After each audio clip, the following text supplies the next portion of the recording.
Good morning बच्चों। पिछली कक्षा में हम लोगों ने देखा था कि व्यापार खाता कैसे तैयार करते हैं। व्यापार खाता और निर्माणी खाते के बारे में इसकी पहले वाली कक्षा में आपको बता चुके हैं।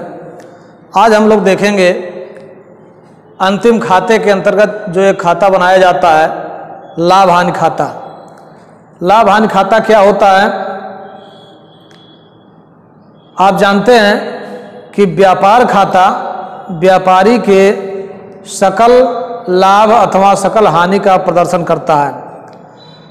सकल लाभ या हानि से ये पता नहीं चल पाता है कि व्यापार में वास्तव में लाभ कितना हुआ, क्योंकि वस्तुओं के निर्माण से संबंधित जितने व्यय हैं उसको करने के बाद व्यापारी वस्तुओं के विक्रय और उससे संबंधित अप्रत्यक्ष व्यय भी बहुत सारे करता है। वस्तुओं के निर्माण या वस्तुओं के क्रय विक्रय से संबंधित प्रत्यक्ष व्यय जितने होते हैं उसको तो हम व्यापार खाते या निर्माणी खाते में लिखते हैं, लेकिन व्यापार से संबंधित अप्रत्यक्ष व्यय जितने भी होते हैं उनका लेखा हम लाभ हानि खाते के अंतर्गत करते हैं। लाभ हानि खाता अंतिम रूप से शुद्ध लाभ या शुद्ध हानि का प्रदर्शन करता है। लाभ हानि खाता क्या है?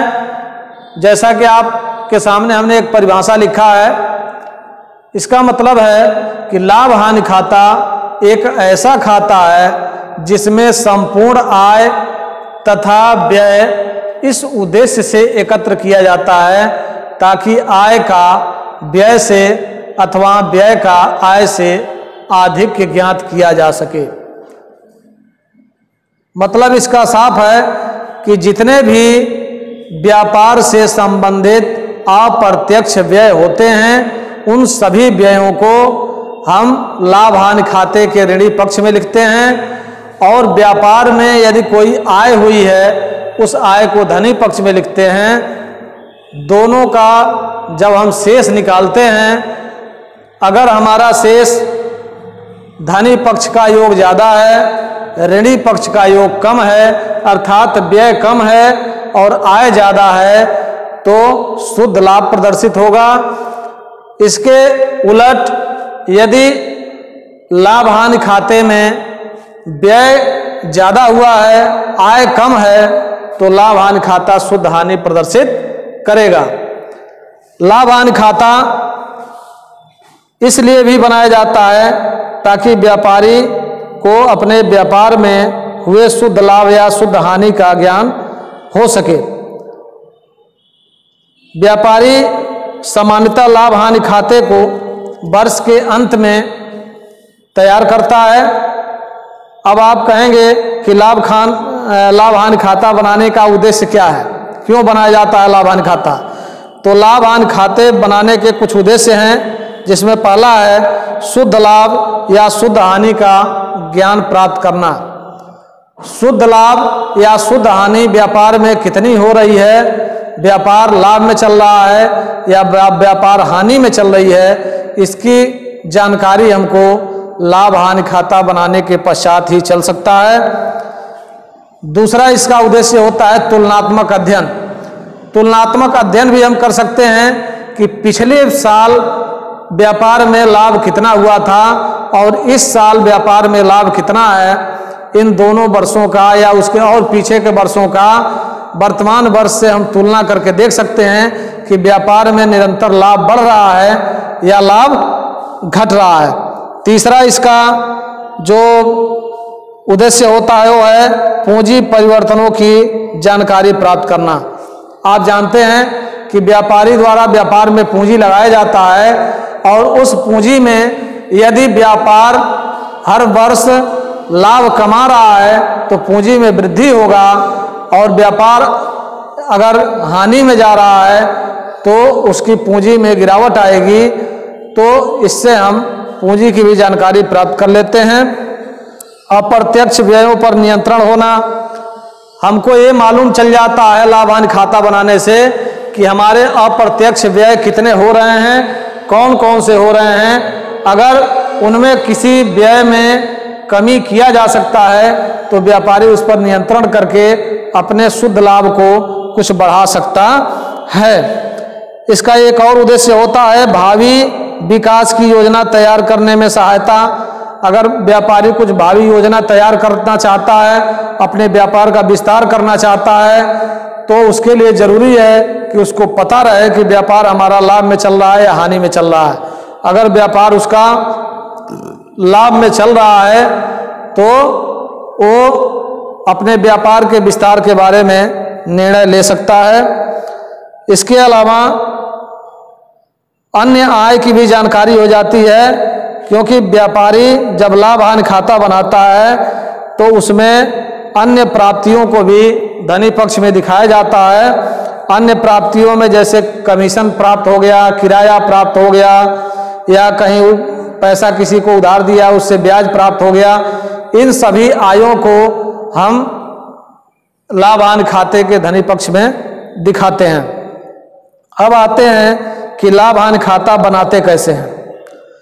लाभ हानि खाता बनाने के लिए एक प्रारूप यह है, इसी प्रारूप में लाभ हानि खाता तैयार किया जाता है। चूंकि व्यापार खाता और लाभ हानि खाता दोनों एक ही खाते के दो हिस्से हैं। जब हम आगे सवाल में पढ़ेंगे तो दोनों को एक में ही शामिल करके बनाया जाएगा, क्योंकि दोनों एक ही खाते हैं। यहाँ समझाने के लिए आपको अलग अलग किया गया है। जब भी ऊपर लिखा जाएगा नाम इसका तो उसमें यही लिखा जाता है व्यापार एवं लाभ हानि खाता। ऊपर का हिस्सा इसके व्यापार खाता होता है और नीचे का हिस्सा लाभ हानि खाता होता है। इसमें भी खाने आप बनाते हैं 4। पहला खाना होता है विवरण का, दूसरा धनराशि का, फिर दूसरे पक्ष में भी धनी साइड में विवरण का खाना और धनराशि का खाना।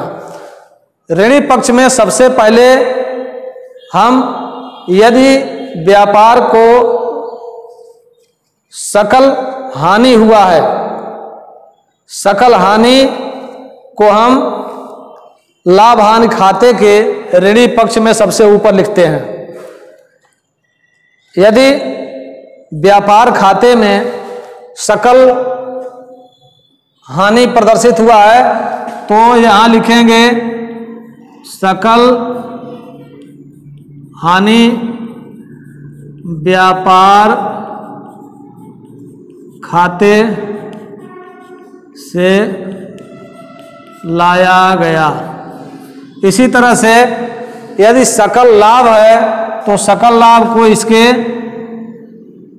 लाभ हानि खाते के धनी पक्ष में लिखेंगे कि सकल लाभ व्यापार खाते से लाया गया। एक समय में कोई एक ही हो सकता है, या तो सकल लाभ हुआ होगा या सकल हानि हुई होगी। दोनों में जो हुआ है उसको हम उसके अनुसार लिख देंगे। हानि है तो ऋणी पक्ष में, अगर सकल लाभ आया है तो धनी पक्ष में। और उसके बाद से जितने भी व्यापार में अप्रत्यक्ष व्यय हैं उन अप्रत्यक्ष व्ययों का लेखा ऋणी पक्ष में किया जाता है। और अप्रत्यक्ष व्ययों में कौन कौन से व्यय शामिल होते हैं हम आपको नाम बता रहे हैं। आप देखें इसका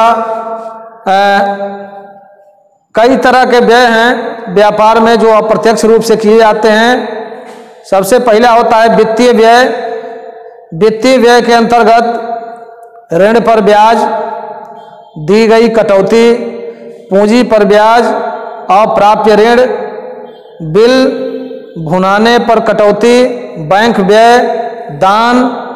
इसी तरह से कार्यालय व प्रबंधन से संबंधित जो अप्रत्यक्ष व्यय होते हैं उसमें कार्यालयों का वेतन, कर्मचारियों का वेतन, छपाई एवं लेखन सामग्री, कार्यालय का किराया, डाक एवं तार संबंधी व्यय, कार्यालय में प्रकाश संबंधी व्यय, व्यापारिक व्यय, अंकेक्षण की फीस, संचालकों की फीस, अन्य उत्पादक व्यय, बीमा और कर, अस्तबल व्यय, मरम्मत व्यय, दुकान का किराया, साधारण व्यय, मरम्मत, कानूनी व्यय, व्यापारिक संपत्तियों को चंदे, टेलीफोन व्यय। इसी तरह से बिक्री एवं वितरण से संबंधित जो व्यय हैं वो भी लाभ हानि खाते के ऋणी पक्ष में आते हैं। उनमें शामिल होता है बाह्य गाड़ी भाड़ा, विज्ञापन व्यय, निर्यात कर, बिक्री एवं एजेंटों का कमीशन, बिक्री एजेंटों का वेतन, बिक्री वाले माल का बीमा,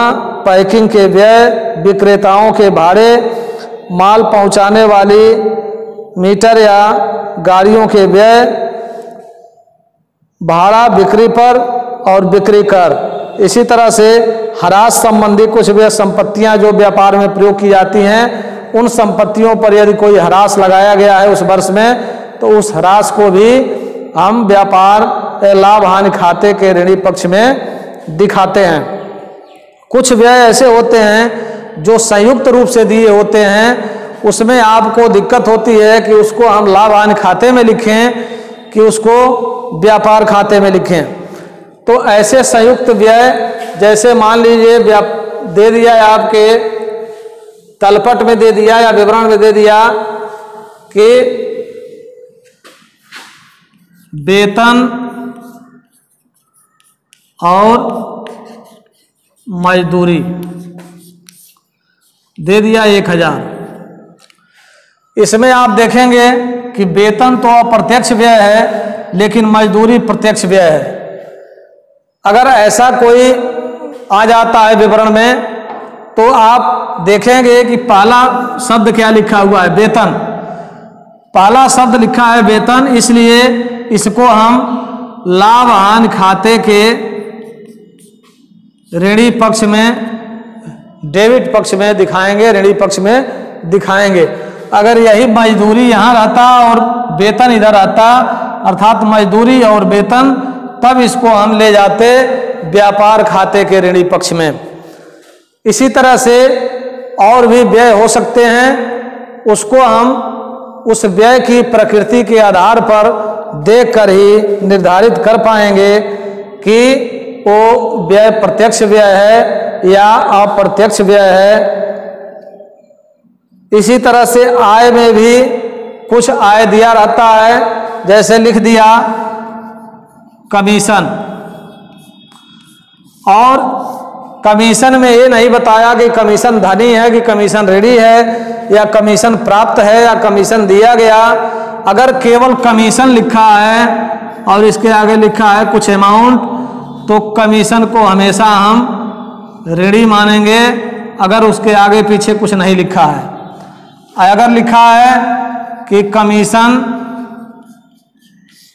प्राप्त हुआ, इसका मतलब कि ये कमीशन आय है और इसका लेखा धनी पक्ष में होगा लाभ हानि खाते के। इसके अगर विवरण के संबंध में, कमीशन के संबंध में, ब्याज के संबंध में कोई इंस्ट्रक्शन दिया हुआ है कि ब्याज प्राप्त हुआ, कमीशन प्राप्त हुआ, किराया प्राप्त हुआ, तब तो हम इसको धनी पक्ष में दिखाएंगे। अगर केवल व्यय का नाम दिया हुआ है और उसमें ये नहीं दिया है कि वो ऋणी है कि धनी है, और ये भी नहीं लिखा है कि दिया गया या प्राप्त हुआ, तो ऐसी दशा में हम इसको व्यय मानते हुए इसका लेखा ऋणी पक्ष में करेंगे। और इस तरह से हम लाभ हानि खाता तैयार करेंगे। हम आपको एक सवाल लगा के दिखाते हैं कि कैसे व्यापार खाते से संबंधित सवाल को हल करते हैं। देखेंगे, क्वेश्चन दिया हुआ है 31 मार्च 2011 को समाप्त होने वाले वर्ष के लिए कासगंज के श्री नन्नूमल द्वारा प्रदान किए गए निम्नांकित विवरण से व्यापार खाता एवं लाभ हानि खाता बनाइए। विवरण में दिया हुआ है प्रारंभिक रहतिया 8000, किराया व कर 300, व्यापारिक व्यय 600, आंतरिक वापसी 600, क्रय 50,000, आंतरिक गाड़ी भाड़ा 200, मजदूरी 500, कटौती 40 रुपये, कमीशन 10 रुपये, कानूनी व्यय 2000, वेतन 2000, कानूनी व्यय 50 रुपये, अंकेक्षण शुल्क 60 रुपये, बैंक व्यय 40 रुपये, विक्रय कर 50 रुपये, मरम्मत एवं नवकरण 260 रुपये, विक्रय 82,000, क्रय वापसी 300, कटौती क्रय पर 50 रुपये, आहरण पर ब्याज 60 रुपये और विनियोगों से ब्याज 200 रुपये और अंत में दिया है अंतिम रहतिया 1000 रुपये। इसको हम लाभ हानि खाते के प्रारूप में कैसे लिखेंगे आप देखेंगे।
हाँ देखिए बच्चों,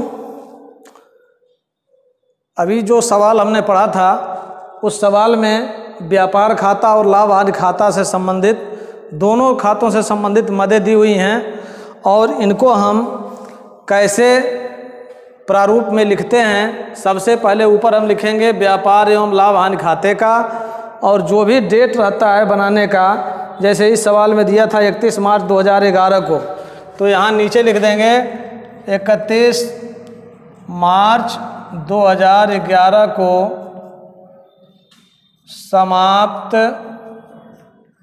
होने वाले वर्ष के लिए,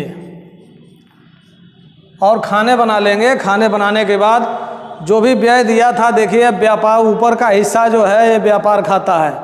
व्यापार खाते में सबसे पहले हम ले आए प्रारंभिक रहतिया को, उसके बाद से क्रय 50,000 दिया हुआ था और क्रय वापसी दिया था 300। क्रय में से क्रय वापसी घटाने के बाद 49,700 इसको हम ऋणी पक्ष में लिखेंगे। मजदूरी दिया है, मजदूरी प्रत्यक्ष व्यय है इसलिए व्यापार खाते में आएगा 500 रुपये। आंतरिक गाड़ी भाड़ा प्रत्यक्ष व्यय है इसलिए ये भी आएगा व्यापार खाते में। और इसी तरह से इसके धनी पक्ष में व्यापार खाते के बिक्री 82,000 दिया हुआ है, इसमें से विक्रय वापसी 600 है, इसमें से घटा देंगे विक्रय वापसी को तो बचा 11,400, 81,400 और अंतिम रहतिया दिया हुआ है 1,000। दोनों को हम जोड़ते हैं तो 82,400 होता है। 82,400 में से इन सारे व्ययों को जब हम घटाते हैं तो हमारा सकल लाभ निकल के आता है 24,000। इस सकल लाभ को आप देखिए, सकल लाभ को हमने लाभ हानि खाते के धनी पक्ष में स्थानांतरित कर दिया है। धनी पक्ष में सबसे पहला मद 24,000 रुपये सकल लाभ व्यापार खाते से लाया गया, ये लिखा गया। अब लाभ हानि खाते के ऋणी पक्ष में जितने भी अप्रत्यक्ष व्यय आपके सवाल में दिए हुए हैं, जैसे वेतन, कटौती, कमीशन, कानूनी व्यय, अंकेक्षण शुल्क, बैंक व्यय, विक्रय कर, मरम्मत, किराया एवं कर, व्यापारिक व्यय, शुद्ध लाभ पूंजी खाते का, ये सारे जो व्यय हैं इसको ऋणी पक्ष में लिख देंगे।